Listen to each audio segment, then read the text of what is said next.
I was finishing my testimony prep for the Senate Health Committee when my phone buzzed. My sister Amber. We hadn't spoken in 3 months. Big news. I'm dating Senator Catherine Williams' son. You know, the Senator Williams. She's invited me to her annual healthcare fundraiser next month. This could change my entire life. Please don't come if you get an invite somehow. I can't have you embarrassing me in front of these people. I read it twice, then set my phone down and returned to my notes. Senator Catherine Williams. Ranking member of the Senate Health, Education, Labor and Pensions Committee. One of the most influential voices in healthcare policy. And my direct supervisor for the past 4 years. I picked up my phone and texted back, "Congratulations on the relationship. Hope it goes well." Her response was immediate. "You're not going to show up, right? Mom and Dad won't be there. It's extremely exclusive. Politicians, major donors, healthcare executives. You'd be completely out of your depth." Understood. Good. This is really important for me. Brandon's family has standards. Brandon. Senator Williams' younger son. I'd met him twice at office events. Charming, ambitious, worked in his mother's campaign operation. He had no idea his new girlfriend was my sister. I pulled up my calendar. The Healthcare Leadership Summit and Fundraiser. I'd been planning to attend for months. I attended every year. It's where Senator Williams publicly recognized the policy team's work and where we networked with the healthcare executives and advocates who funded her legislative initiatives. This year I was receiving a special recognition. Senator Williams had insisted on it after our mental health parity bill passed with bipartisan support. I hadn't mentioned it to my family. When would I have? At the Sunday dinners I stopped attending 2 years ago? In the family group chat where every message I sent went ignored? My phone buzzed again. Mom, this time. Amber told us about Senator Williams. We're so proud of her. She's finally dating someone from a good family. Not like your college boyfriend. What was his name again? I didn't respond. Amber was born to be admired. Beautiful, charming, socially graceful. She knew how to work a room, how to make people like her, how to marry ambition with just enough humility to seem relatable. I was born to ask uncomfortable questions. Why does Grandpa take different pills than Grandma if they both have high blood pressure? I'd asked at 8. Don't be rude, Jade. Eat your dinner, Mom had said. But I couldn't let it go. I'd gone to the library, this was before Google, and found books on pharmacology. I'd learned about drug interactions, genetic factors, personalized medicine. I was 8 years old reading medical journals. Your daughter is unusually bright, my 4th grade teacher told my parents. Have you considered gifted programs? We don't want to make her feel different from Amber, Mom had said. Sisters should be equal. Except we weren't equal. Amber excelled at being popular. I excelled at being curious. High school was torture. Amber was homecoming queen, cheer captain, dating the quarterback. I was in the science lab every afternoon, running unauthorized experiments on antibiotic resistance in common bacteria. Why can't you be more like your sister? Dad asked constantly. Amber has friends. She's involved. You're always locked away with your books. I'm learning about. Nobody wants to hear about bacteria, Jade. I got a full scholarship to Johns Hopkins for pre-med. Family reaction. That's nice. Amber got accepted to state. She'll be in the sorority Mom was in. I graduated summa cum laude from Hopkins, then got into their MD-PhD program. Full funding, a research position, early acceptance. Amber graduated with a communications degree and a 2.8 GPA. Guess whose graduation party had 200 guests? Not mine. Medical school was my sanctuary. Finally, I was surrounded by people who valued knowledge, precision, and dedication over social performance. I specialized in public health and health policy. Not because it was prestigious. It wasn't not like surgery or cardiology. But because I'd seen too many patients whose illnesses were caused by systems, not biology. Poverty, lack of access, insurance barriers, regulatory failures. I wanted to fix the systems. My PhD dissertation analyzed healthcare policy outcomes across 15 countries. It won awards. Got published in The Lancet. Led to a fellowship with the Congressional Research Service. Family reaction when I mentioned it at Thanksgiving. That's nice. Amber, tell everyone about your new marketing job. After my fellowship, I joined Senator Williams' staff as a junior health policy advisor.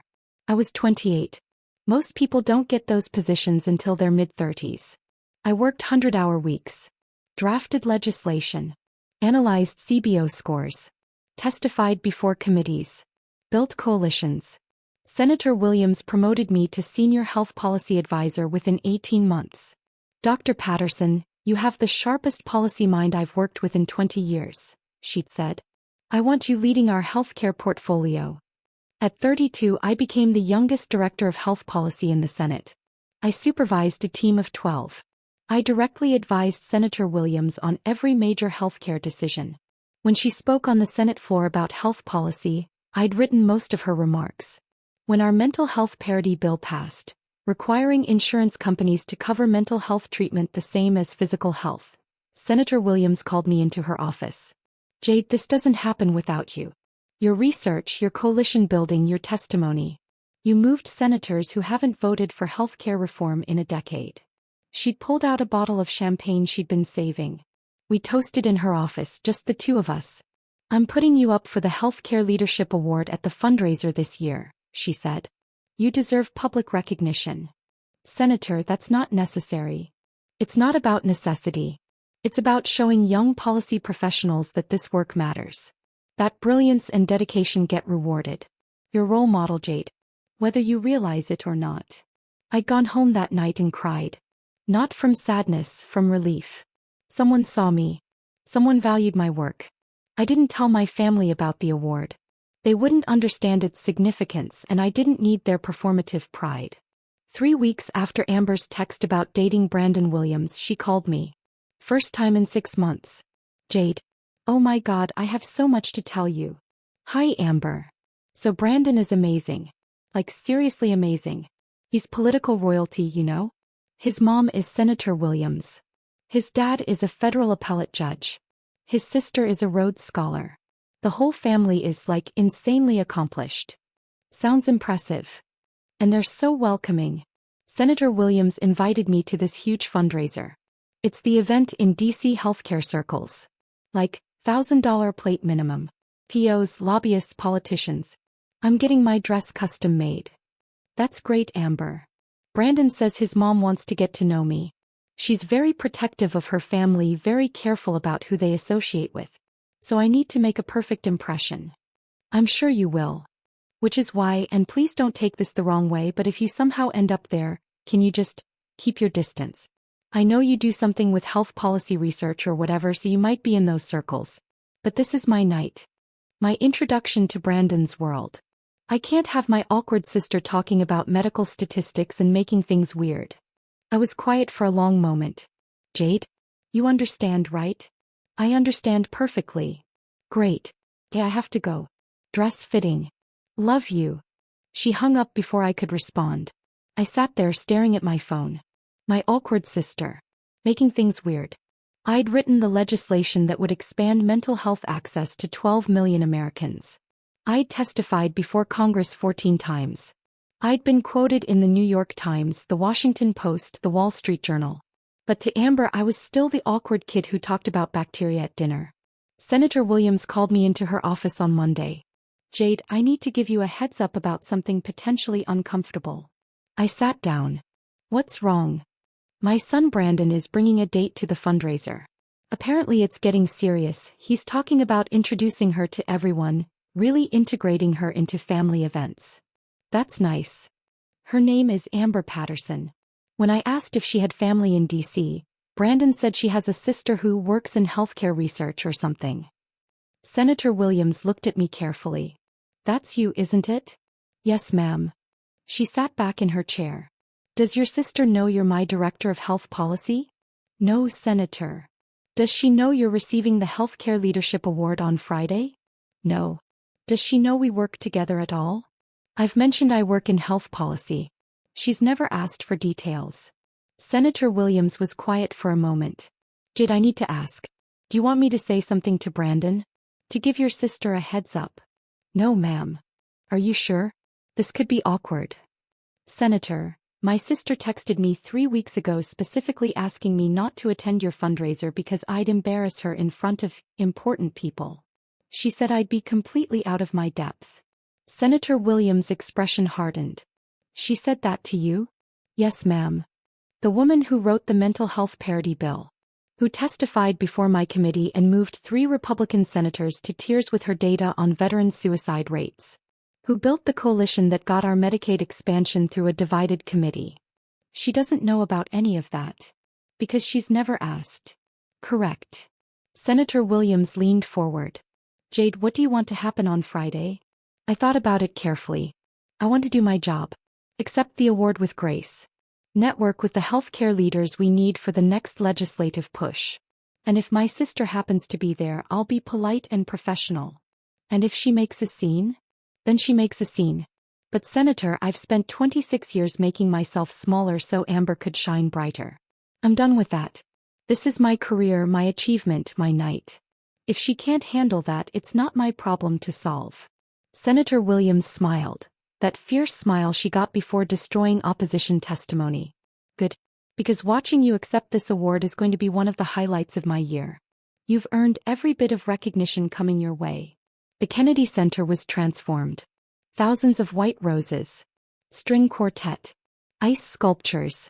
The fundraiser raised millions every year for healthcare advocacy organizations. I wore a deep emerald gown. Elegant, professional, striking. My credentials badge had a special gold border, VIP award recipient. I arrived early for the VIP reception. Senator Williams was already there, holding court with the Secretary of Health and Human Services. Jade. He waved me over. Mr. Secretary, this is Dr. Jade Patterson, my Director of Health Policy. Jade, the Secretary wanted to meet you.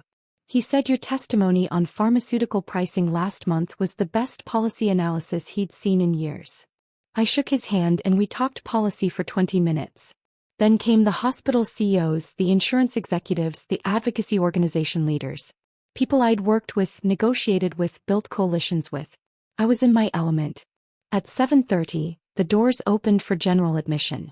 The crowd flooded in. Probably 500 people total. I was chatting with the head of the American Medical Association when I saw them. Amber, in a white dress that probably cost more than my monthly rent. Her arm linked with Brandon Williams. She was glowing, working the room, introducing herself as Brandon's girlfriend. They hadn't seen me yet. I watched them navigate toward the Williams family table, front and center of course. Brandon introduced Amber to his father, the appellate judge. To his sister, the Rhodes Scholar. Amber was performing perfectly, laughing at the right moments, touching Brandon's arm with practiced affection, playing the role of potential future daughter-in-law. Then I saw her scan the room. Her eyes locked on me. Her smile faltered. Confusion crossed her face. I gave her a small wave and returned to my conversation. Dinner was called. People moved toward their assigned tables. I headed toward table 1, the VIP table. My place card sat between Senator Williams and the Hospital Association president. That's when Amber appeared at my elbow. Jade? What are you doing here? Attending the fundraiser. You look beautiful. But I told you not to come. This is my night with Brandon's family. You can't just. Ladies and gentlemen, the MC announced. Please find your seats. Dinner service will begin shortly. Amber, I need to sit down, I said gently. Where are you sitting? You're not at our table, are you? Because Brandon's family table is very exclusive. No, I'm not at your table. Relief flooded her face. Oh, thank God. Okay, well, wherever you're sitting, just stay there. Don't try to come over and talk to Senator Williams. Don't mention we're sisters. Just keep a low profile. She hurried back to Brandon. I walked to table 1 and found my seat. The Williams family table was table 2, directly to the left of the VIP table. Close enough that I could hear their conversations. Close enough that they could see exactly where I was sitting. Senator Williams arrived and sat to my right. Your sister. Yes, ma'am. She looks nervous. She doesn't know. This is going to be interesting. Amber was watching us now. I could see her whispering to Brandon, gesturing toward me. Brandon looked over, confused. Then he saw where I was sitting. His eyes widened. He leaned toward his mother, Senator Williams, and said something. Senator Williams smiled and nodded toward me. The color drained from Amber's face. Dinner was excellent. Braised lamb, roasted vegetables, a wine pairing I actually appreciated. I made conversation with the hospital president about rural healthcare access and with the AMA representative about physician burnout. Amber kept staring. I could feel her eyes on me through every course. Finally, dessert was cleared and the program began. Senator Williams took the podium. Good evening, everyone. Thank you for joining us for our 15th Annual Healthcare Leadership Summit and Fundraiser. Your support makes our advocacy work possible. She went through the usual remarks, thanking donors, highlighting legislative victories, outlining upcoming priorities. Then she said, "Tonight I have the privilege of recognizing someone truly exceptional. Someone who represents the very best of public service and policy expertise." I sat up straighter. 4 years ago, Dr. Jade Patterson joined my staff as a junior health policy advisor. She had just completed a PhD in health policy from Johns Hopkins, where her dissertation on comparative healthcare outcomes won the Dean's Prize for Academic Excellence. Murmurs of appreciation from the audience. Within 18 months, I promoted her to senior advisor. 2 years after that, she became the youngest director of health policy in the Senate. And in those 4 years, Dr. Patterson has achieved more than most policy professionals achieve in a career. Senator Williams looked directly at me. She drafted the Mental Health Parity Enforcement Act, legislation that will expand mental health access to 12 million Americans. She built a bipartisan coalition that included senators who hadn't voted for healthcare reform in a decade. She testified before 4 different committees, and her testimony was cited in the final committee reports. The room was silent except for Senator Williams' voice. She led the research team that exposed pharmaceutical pricing manipulation, resulting in $847 million in Medicare savings. She designed the Rural Hospital Stabilization Program that saved 63 hospitals from closure. She authored the policy framework for our Medicaid expansion, which will provide coverage to 2.3 million low-income Americans. I could see Amber's face from where I sat. Pure shock. Dr. Patterson works 100-hour weeks. She's brilliant, dedicated, and absolutely relentless in her pursuit of better healthcare outcomes. She's been quoted in the New York Times, the Washington Post, and the New England Journal of Medicine. She's testified before Congress 14 times. And she's never, not once, asked for recognition or credit. Senator Williams paused. Which is why I'm giving it to her tonight. Dr. Jade Patterson, would you please join me on stage? The room erupted in applause. I stood, legs steady, head high, and walked to the stage. Senator Williams handed me a crystal award. The Healthcare Leadership Award for exceptional contributions to health policy and advocacy. Dr. Patterson, you've transformed American healthcare. Thank you. We embraced. The applause continued. I stepped to the microphone. I'd prepared remarks. Polished, professional, gracious. I ignored them. Thank you, Senator Williams. Thank you to everyone here tonight. This work, healthcare policy, advocacy, legislative reform, it's not glamorous. It's spreadsheets and committee meetings and endless negotiations.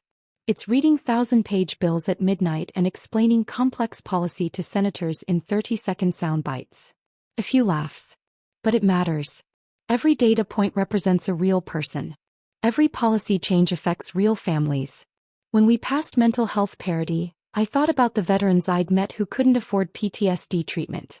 When we stabilized rural hospitals, I thought about the pregnant woman who'd had to drive 2 hours for prenatal care. I looked out at the audience. I became a policy professional because I believe healthcare is a right, not a privilege. I believe good policy saves lives. And I believe that those of us with the privilege of education, access, and opportunity have a responsibility to fight for those without. My eyes found Amber. She was frozen in her seat. This award isn't for me alone. It's for every policy advisor, every legislative staffer, every researcher who works in obscurity to make systems better. We don't do this for awards or recognition. We do it because it's right. I held up the Crystal Award. But I'll be honest, recognition does feel good. Especially when it comes from people who see your work, understand its value, and appreciate your contribution. So thank you, Senator Williams. Thank you to my incredible team. And thank you to everyone in this room who fights every day to make healthcare more accessible, more affordable, and more just. The standing ovation lasted 90 seconds. I returned to my seat. Senator Williams leaned over. That was perfect. Thank you, ma'am. Your sister looks like she's about to faint. I noticed. After the program, people swarmed me. Healthcare executives wanting to discuss policy proposals. Advocacy leaders pitching new initiatives. Journalists asking for interviews. I handled each conversation professionally, exchanging business cards, scheduling follow-up meetings, doing my job. Through the crowd, I saw Amber approaching. Brandon trailed behind her, looking uncomfortable. She grabbed my arm. We need to talk. Now. Excuse me, I said to the insurance executive I'd been speaking with. I'll email you next week. Amber pulled me toward a quiet corner. Brandon followed reluctantly. You're Senator Williams' Director of Health Policy? Amber's voice was shrill. You're Dr. Patterson? The one Brandon's mom talks about constantly. Yes. Why didn't you tell me? When would I have told you, Amber? When you texted me to stay away from this event. When you said I'd embarrass you in front of important people. When you called me your awkward sister who makes things weird. Brandon's eyes widened. I didn't know. Amber cried. How was I supposed to know you were important? By asking. By showing the slightest interest in my life. I've mentioned working in health policy for years. I told you I worked with Senator Williams. You never asked what that meant. You never asked what I do. You just assumed it wasn't important. Because you never explained. I have a PhD from Johns Hopkins. I testified before Congress. I've been quoted in national newspapers. This information isn't secret, Amber. You just never cared enough to look. Brandon cleared his throat. Amber, you told me your sister did healthcare research or something. You said she probably worked at a university doing boring academic stuff. Amber's face flushed. I didn't know she was this. I didn't know she was. She gestured helplessly toward the stage. Someone who matters. I finished quietly. Someone with a career that deserves respect. That's not what I meant. That's exactly what you meant. You've spent our entire lives dismissing me because I don't perform success the way you do. I'm not charming at parties. I don't have 100,000 Instagram followers. I don't wear the right clothes or date the right people. So you assumed I was nobody. Jade, Brandon started. Brandon, this isn't about you, I said, not unkindly. Your family has been wonderful to me. Senator Williams is an incredible mentor. You seem like a good person. But Amber and I have 26 years of history and it's not pretty. Amber's eyes filled with tears. I can't believe you let me walk into this. You knew I was dating Brandon. You knew I'd be here tonight. You could have warned me. Like you warned me you told your boyfriend I was the embarrassing sister who should hide? I didn't say hide. Keep your distance. Stay away from the fundraiser. Don't mention we're sisters. What would you call that? She had no answer. Senator Williams approached. Jade, the Washington Post wants a photo with you and the other award recipients. Do you have a moment? Of course, Senator. I turned back to Amber. I need to go. Enjoy the rest of your evening. I walked away. Behind me, I heard Brandon say quietly, Mom talks about Dr. Patterson constantly. She says Jade is the smartest policy mind she's worked with in 2 decades. She calls her the future of healthcare reform. I can't believe you didn't know. I didn't hear Amber's response. The photo session took 20 minutes. The Washington Post, Politico, Healthcare Dive. They all wanted pictures, quotes, reactions. I was professional, poised, articulate. Everything my family had never seen me as. When I finally extracted myself, I found my team, the other policy advisors who worked under me. We toasted with champagne, discussed upcoming legislation, celebrated the mental health parity victory. Across the room, I saw Amber sitting alone at the Williams family table. Brandon was talking with his father. His sister was networking. Amber just sat there, holding her untouched wine, staring at nothing. Part of me felt bad for her. She'd come here expecting to be the star, the beautiful girlfriend of the senator's son, making her grand entrance into political society. Instead, she discovered her awkward sister was the one everyone wanted to talk to. But mostly I felt relief. Relief that I didn't need her validation. Relief that I'd built a career on merit, not on social performance. Relief that the people who mattered, Senator Williams, my colleagues, the healthcare community, saw my value even when my family didn't. Senator Williams found me as the event was winding down. That was quite a night. Yes, ma'am. Brandon told me what your sister said about you. I'm sorry, Jade. Family should be better than that. It's all right. I have better family now. The team, my mentors, the people who actually see me. She squeezed my shoulder. You're going to do extraordinary things.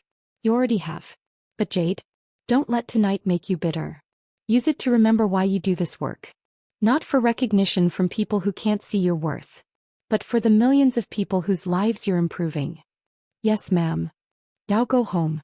You've earned rest. We have the pharmaceutical pricing hearing on Tuesday and I need you sharp.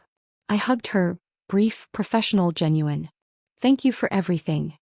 Thank you for being exactly who you are. The photos from the event were everywhere. Politico ran a feature, Rising Stars in Health Policy. I was the cover image holding the award. My phone started ringing. That aunts and uncles I hadn't heard from in years. I didn't answer. Instead, I focused on work. The pharmaceutical pricing hearing went brilliantly. 2 senators cited my research in their opening statements. We started building coalition for the next legislative push, insulin pricing reform. On Thursday, Amber called. I let it go to voicemail. She called again. And again. Finally, I listened to the message.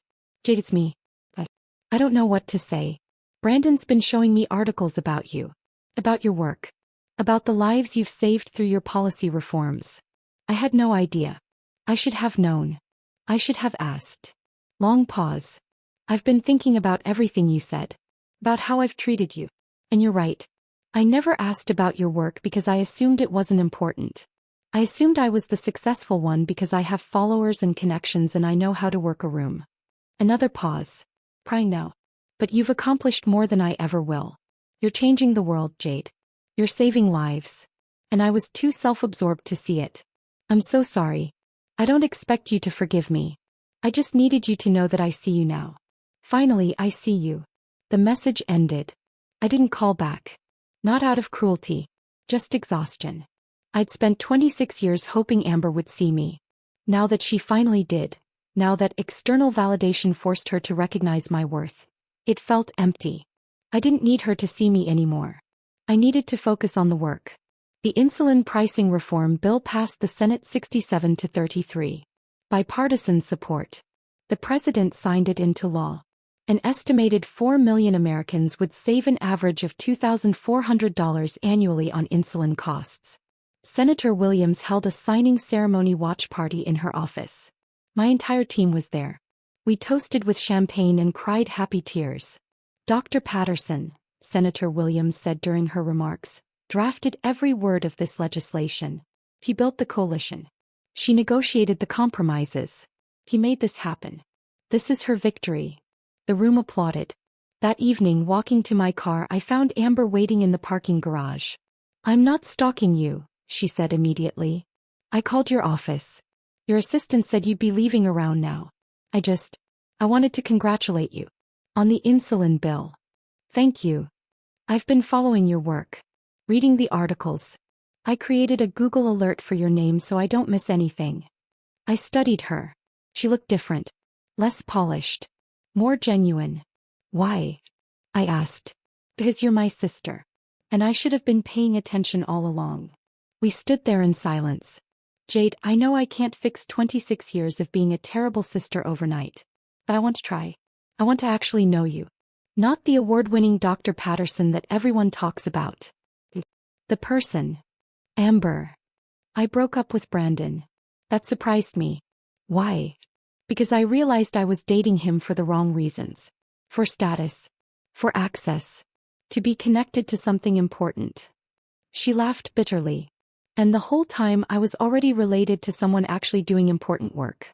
I just couldn't see it because I was too busy performing. I'm sorry it didn't work out.